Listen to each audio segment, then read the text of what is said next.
A lot of these Looksmaxers do this type of stuff. They only put out content in the very best lighting. Some of them are even wearing makeup. Some of them are only like letting themselves be seen at certain angles because they don't want to expose their, double chin, recessed maxilla, things like this. So that might be the case. All right, boys, we have a new contender in the Looksmaxing World Championships, entering the ring at 6'2", 165 pounds, I think, I don't know. Roars, everybody, let's go. Here we go. Give him a round of applause. Woo! All right, so this guy's a YouTuber as well, and we've actually watched a couple of his videos. Really good stuff, but I didn't know that he actually has a crazy glow up transformation as well. I thought he was just kind of one of these, always good looking guys that just started making YouTube videos. But no, this guy actually ascended properly. So I'm going to show you the video I saw.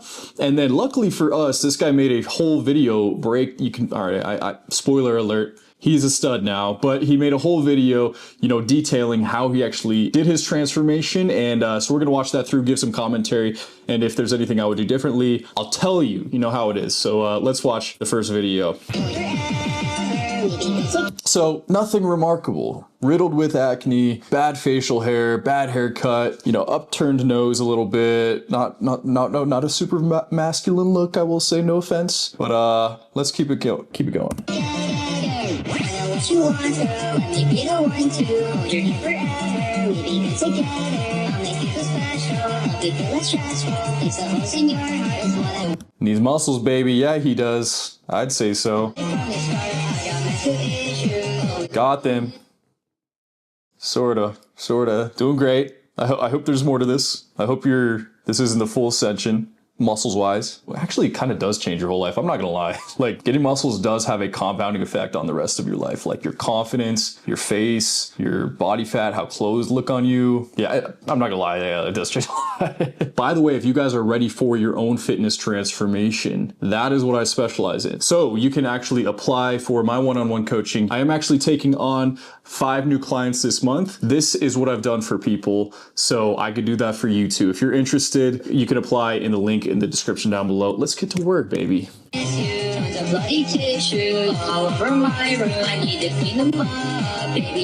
Okay, so he just looks like your average Eastern European shoe cobbler. This is a great shot right here, by the way. Like, nothing remarkable. Acne, bad facial hair, slim eyes that are a little bit wide set. No offense, bro. Not much you can do about that. Nobody's perfect. I know. Sure as hell I'm not. Baby, will you help me? Because I'm gonna help you. All I want is you now. Accutane. Accutane's great. Already looks so much better. I mean, he is kind of angle maxing here, so I'm curious to see how he looks front on. Slightly recessed maxilla. I have the same problem. Did you fix that? Were you able to? Please don't desert me. All I want is you now. All I want is you now. Okay, check out that physique. That's 10 times better than the last photo we saw. You should have put this at the start, but I guess you kind of couldn't because you didn't want to reveal the final result. You could have, cropped from neck down or something, because this is a top 5% physique probably. 6-pack, chest separation, bicep popping. Great physique, great work.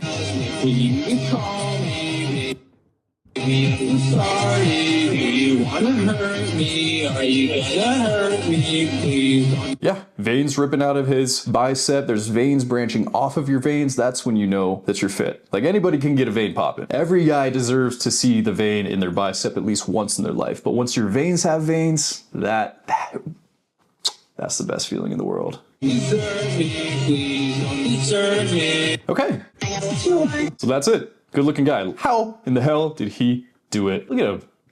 Stallion thoroughbred. How did he do it? Let's find out. Hello everyone, my name is Roz. Today I'm going to be breaking down exactly what I would do if I woke up and looked like this with the knowledge that I have now. So if you don't know me already, my name is Roz. I have had one of the greatest Looksmaxing transformations in the community thus far, and I am here to pass down my knowledge over the course of years of doing it myself. And trust me, I will admit, he definitely has one of the best transformations I've ever seen. Now, I've never met this guy in person, and he could be fraud maxing. He could be lighting maxing. And I'm not going to judge too soon, but this looks like very professional, very set up studio type vibe. So I am curious to how he looks in real life. One person, you'll never see fraud maxing. This People actually say I look better in person. Just saying, okay? I'll like bust my ass at the gym for 2 hours, come home, throw a jacket on, turn the camera on. It's a lot more simple than you think it is. So how do we ascend as quickly as possible? Well, first things first, before we even get to step one, we need to document everything. And you'll see why later in the video. So step one is to fix your diet. Now, why for step one are we fixing our diet? Well, first things first is health indicators. What you're putting into your body is exactly what's going to decide how you look. If you don't know what health indicators are, essentially what it is your skin texture, your skin undertones, your perceived level of inflammation, your facial fat, and how well rested you look, or nutrient deficient you look. And trust me, even if someone like Matt Bomer didn't get his diet in check, even he would look like a subhuman. Everyone is a victim to what they put in their mouth. No one gets past this rule. Now, I agree completely. The best, I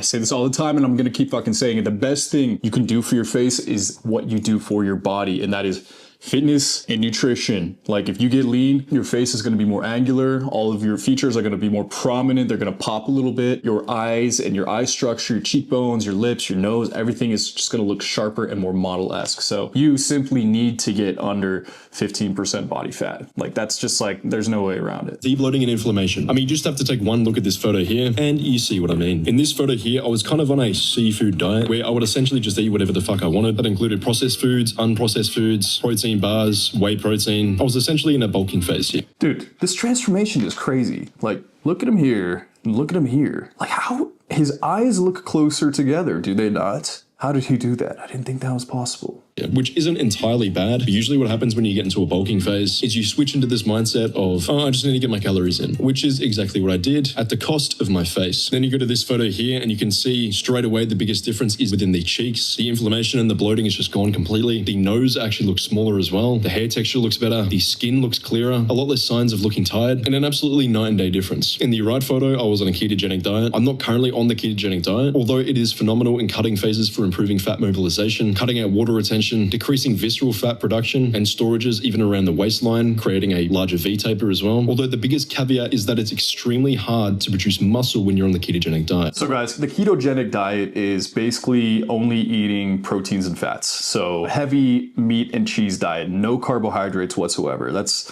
virtually all it is, like no carbs. Ditch the bread, ditch the tortillas, ditch the chips, all that. Do I recommend it? It works for some people. It works really well for some people. Keto Body, he does it. Brandon Carter, you know, King Keto, he does it. Me, I don't like it. It makes me feel sick. Like I need to have some carbs and oils in my stomach when I eat. If I just eat, you know, cheese and meat, I literally feel a little bit nauseous. So I can't do it. I still stay pretty lean year round. So it's just not for everybody. And we had about 8 weeks to prepare for this photo shoot. It was extremely late notice. We were both coming off quite a big bulking phase, so it was really our only option. So it's great for aggressive cuts. However, at this point in time, retatrutide wasn't really a thing. I would say that retatrutide is actually better for aggressive cuts than a ketogenic diet is. So retatrutide is this new peptide. It's super popular for getting lean and cutting, basically. What it does is, I looked it up so I don't, you know, butcher it. So retatrutide is an injectable hormone receptor agonist for GLP-1, right? So it treats, you know, obesity and diabetes and stuff like that by improving your insulin's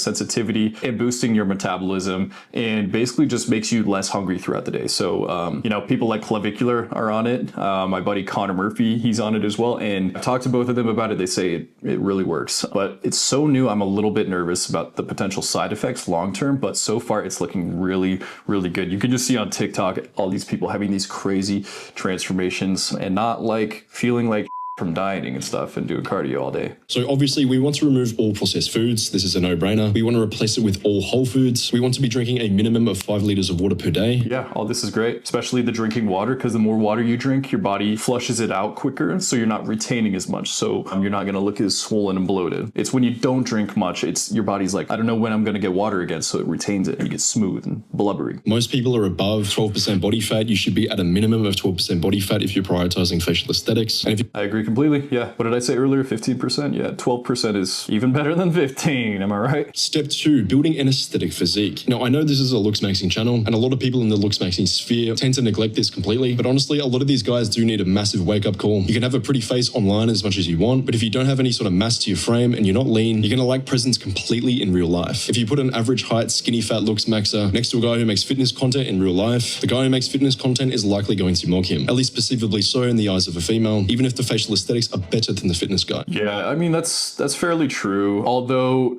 Physique is a little bit farther down on the list for attractiveness for women. It's usually vibe, honestly, how you make them feel when you're around them. Height, then status, which kind of coincides with vibe. If you are known online as like some hot and you already have that pre-selection from men and women that like you, then they're already going to have a good vibe about you.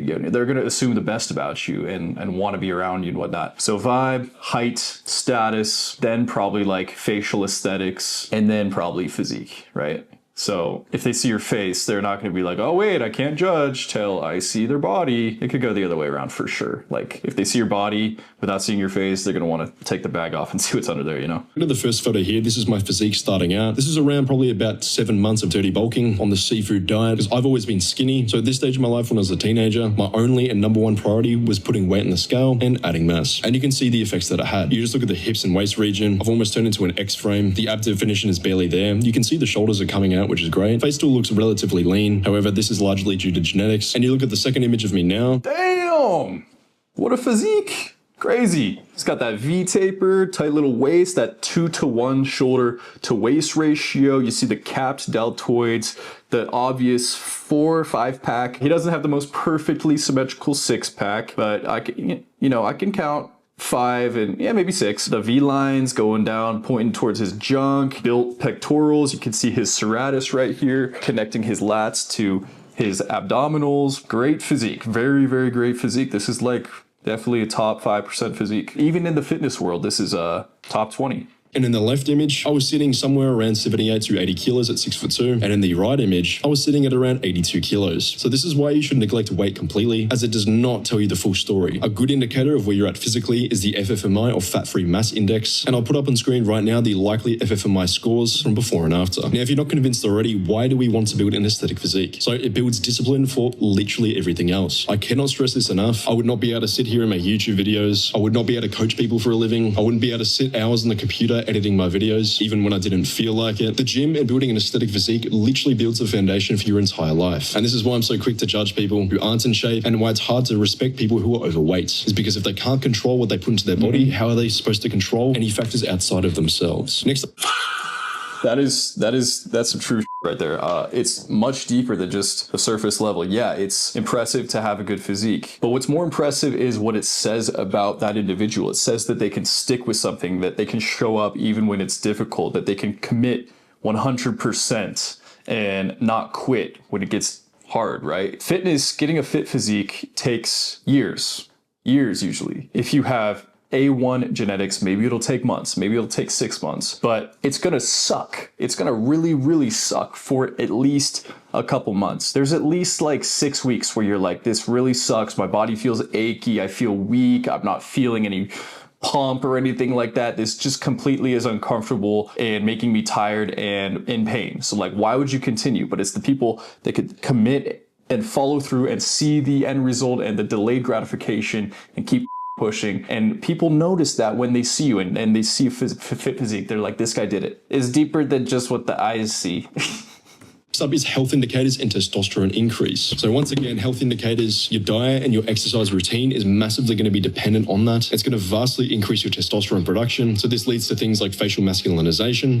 True. All that is true. Very true. When you lift heavy weights, your body learns, oh, we need to be able to do this and do it often. So it builds more testosterone, more growth hormone. Now, how do we actually build an aesthetic physique? So to put it extremely simply, you want to run a 4 to 6 times per week split with aesthetic emphasis placed on the lats, the lateral delts, the rear delts, the upper chest, and the abs. You want to obviously progressively overload, follow the dietary principles. And if you're genetically on the unfortunate side, you can go into things such as potential enhancements. But you really just have to treat this as a lifestyle. For anyone who has built an aesthetic physique themselves, they know, and even with potential enhancements, it's not a shortcut as you think it is. Most people think that steroids are just going to unlock a truly aesthetic physique as soon as you take the first shot. Bodybuilders who have gotten to that point are running dosages that you probably could not even fathom. Case in point, Clavicular, who has touched almost any steroid under the sun and looks like this. Don't get me wrong, he looks amazing, but he still looks very naturally attainable. Yeah, I mean, all of that is pretty true. You just have to get to the point where it is a daily habit, where it's ingrained into your lifestyle. And that takes at least an investment of 2 months, I'd say. 2 months of suck. But then it gets built in and you're going to learn to love it, I promise. You just got to stick with it. So this is when we really start to get get into the directed Looksmaxing portion. So why do we want to fix our immediate flaws? So it's the fastest return on investment. It's going to fix first impression killers that drag down aesthetics disproportionately. And most people don't lack good traits. They're just being masked by 2 to 3 major issues. So straight away, when I'm looking at myself here, just from a few years ago, I can easily pinpoint what's wrong here. You've got a nose that's slightly too bulbous. You've got a slight amount of jaw asymmetry. Haircut is terrible. Skin texture is terrible. Lips need more hydration. And you've got a bit of awkward facial hair there. This isn't stuff that people notice consciously, but as soon as it's fixed, they'll notice that you're more attractive and they can't even pinpoint why. Now, how do we actually fix these immediate flaws? Yeah, I would like to know. Tell me, how did you get your eyes closer? What's the secret? Me, for example, it was jaw training symmetrically and fixing my malocclusion with Invisalign. So I'm actually currently still doing Invisalign, but this will gradually make my face more symmetrical, my smile more symmetrical, and fix my overbite that's causing a slight recessed appearance. My girlfriend did that, fiance. But yeah, it works. But it's not cheap. It's like $5,000 for Invisalign, at least where she got it done. Switching to an all whole foods diet, utilizing Accutane, also known as isotretinoin, and then using topical tretinoin. Retinoids like the ones I just mentioned actually shrink the base of the nose. So for anyone out there thinking I got a rhinoplasty, that is completely false. Accutane will shrink the sebaceous glands in your skin, and this also includes the nasal base. Wow. That's crazy. I actually didn't know that about Accutane. Actually, you know what? Now that I think about it, I've definitely heard rumors of that it shrinks your nose. And now I'm seeing proof of it, and that's definitely interesting. Is it just me, or does his nose tip look a little bit less upturned though as well? I don't know. It could be. Maybe it's just the lighting and in conjunction with the rest of his transformation. And next we have identifying your archetype. So like I mentioned before, I identified my archetype by looking at celebrities and models that shared similar traits to me. So I used 2 of my clients as an example. So here we have Nelson. You can see between the left and the right image that he looks completely. Yeah, this is W advice. I've never made a video on this, how to find your archetype. I should definitely do this because people need to learn this. Like once you learn actually like what to aim for, like what your vibe is, everything just becomes so much clearer, because so often people just trying to copy this guy or that guy, and you know, they get this shiny object syndrome where they just want to look like the next new trendy guy or whatever. And then here we have Nicholas. So Nicholas, a couple of months into my mentorship, was mentioning that he was getting comparisons to Henry Cavill, as this was something that I spotted very early into talking to him. So we decided to go more towards this archetype, and he actually had someone that said, you kind of remind me of Henry Cavill. So the more he progressed, you can see here that he got a hairstyle that looks very similar to Henry Cavill's Man of Steel cut. He gave himself a... He looks more like Army Hammer. Not a whole lot, but a little bit. There we go. That's a good photo. Yeah.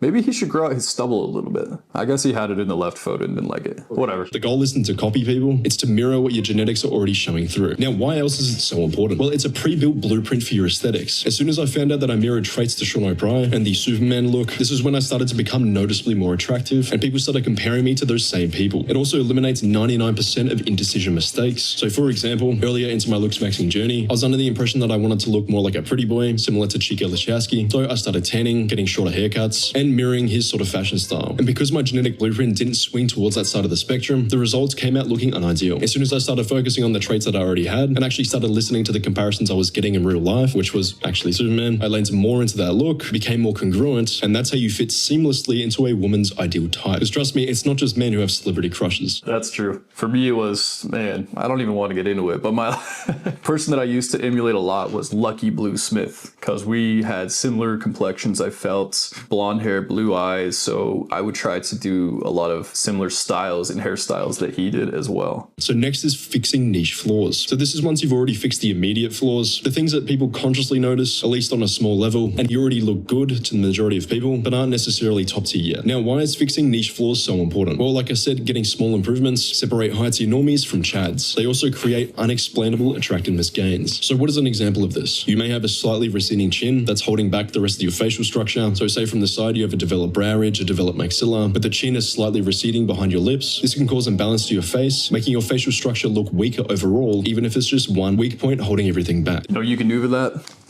Brett's jawline gum, 10 times harder than normal chewing gum. I gotta clarify, that's not actually gonna bring your jaw forward, but it will bulk up these master muscles here in the back, giving you a more prominent jawline. And this does kind of help disguise and distract from your recessed jawline. Uneven skin texture. This can ruin pretty much the entire face if not handled correctly, causing a muddy look to an otherwise incredibly aesthetic structure. Your nose being slightly too wide, throwing off the facial ratios, and early hairline recession, subtly throwing off the upper third in relation to the other 2/3. But these are subtle flaws that people don't consciously notice, but influence how attractive you appear. Now, how do we go about correcting these things? So for example, for a slightly receding chin, you would go for a genioplasty. Unadequate teeth aesthetics would be Invisalign. Uneven skin texture would be tretinoin. Nose slightly too wide would be an alar-based reduction, or retinoids as well. And for early hairline recession would be minoxidil and microneedling. Or Hair transplant. Now I have the best hairline this side of the Mississippi. But don't let it get to that point. Start the minoxidil. I would recommend oral minoxidil. I get my oral minoxidil from a brand called Confident Self, which is from plastic surgeon, YouTuber, Dr. Gary Linkov. It's his brand. And I get a 365-day supply. And I just buy it once so I don't have to think about it the rest of the year.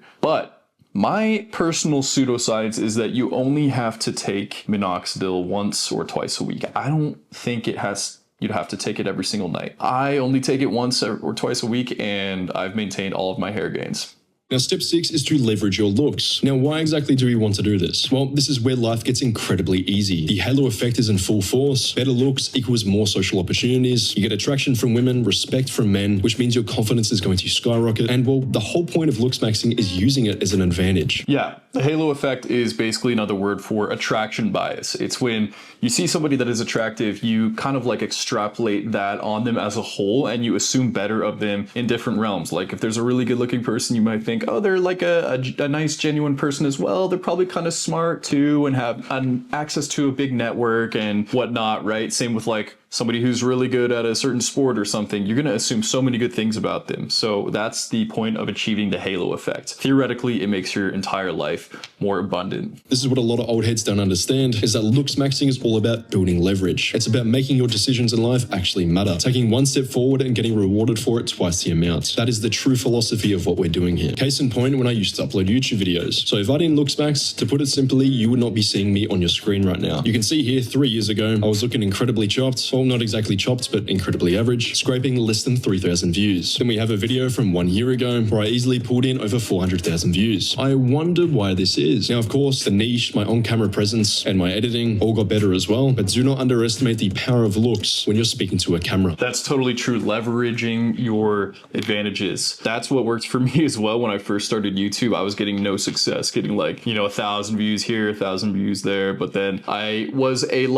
amateur male model. I did some runways, did some photo shoots and some ads and stuff like that. So I made a video like 4 male model secrets to become more attractive. And that was my first viral video, getting, 500,000 views in a week or something. And that got me my first 10,000 views or subscribers, sorry. And I just leveraged the out of that the whole first couple of years until it didn't really work anymore. But that alone got me my first probably couple 100,000 subscribers. Crazy. But this is just an example of where looks can get you. Looksmaxing didn't just change my looks, it changed my life. Okay, yada yada yada. He's got his whole, elevator pitch. Yeah, amazing transformation. Roars, hit me up, man. Let's do a video together or something. I see those eye contacts though, bro. He definitely has blue eye contacts in. He naturally has brown eyes, but that's totally cool.